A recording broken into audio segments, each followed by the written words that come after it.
ഇത് Mercedes ബെൻസിൻ്റെ GLS 350 എന്ന model വെഹിക്കിളാണ്.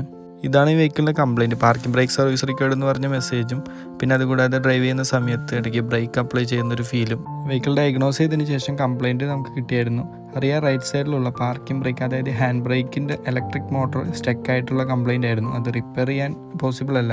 ഇതാണ് ആ ഇലക്ട്രിക് ഹാൻഡ് ബ്രേക്കിൻ്റെ മോട്ടർ എന്ന് പറയുന്നത്. ഇത് നമ്മൾ ഓർഡർ ചെയ്ത് വരുത്തിയതാണ്. വിൻ നമ്പർ കറക്റ്റ് നോക്കിയിട്ട് ഓർഡർ ചെയ്ത് വരുത്തിയതാണ്. ഇത് കസ്റ്റമറുടെ വീട്ടിലിട്ട് തന്നെയാണ് ചെയ്യുന്നത്.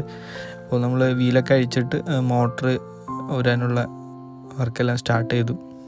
ഇലക്ട്രിക് ഹാൻഡ് ബ്രേക്ക് വരുന്ന എല്ലാ വാഹനത്തിനും റിയർ ലെഫ്റ്റിലും റൈറ്റിലും ആയിട്ട് ഈ ഒരു മോട്ടർ പ്ലേസ് ചെയ്തിട്ടുണ്ടാവും. ഈ രണ്ട് പവർഫുൾ മോട്ടറുകളാണ് വെഹിക്കിളിൽ ഹാൻഡ് ബ്രേക്ക് അപ്ലൈ ചെയ്യുന്ന സമയത്ത് ബ്രേക്ക് പാഡ്സിനെ പുഷ് ചെയ്തിട്ട് വെഹിക്കിൾ ഹോൾഡ് ചെയ്ത് നിർത്തുന്നത്. ഇതാണ് പഴയ മോട്ടർ. ഇത് ഡാമേജ് ആയ മോട്ടറാണ്. ഇത് പുതിയത്. അപ്പോൾ ഇനി പുതിയത് ഇൻസ്റ്റാൾ ചെയ്യാം.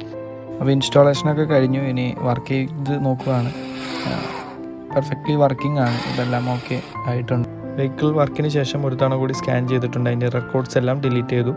ഇപ്പോൾ മെസ്സേജുകളെല്ലാം ക്ലിയർ ആയിട്ടുണ്ട്. ഇനി ടെസ്റ്റ് ഡ്രൈവിന് ശേഷം വെഹിക്കിൾ ഡെലിവറി ചെയ്യുന്നതായിരിക്കും.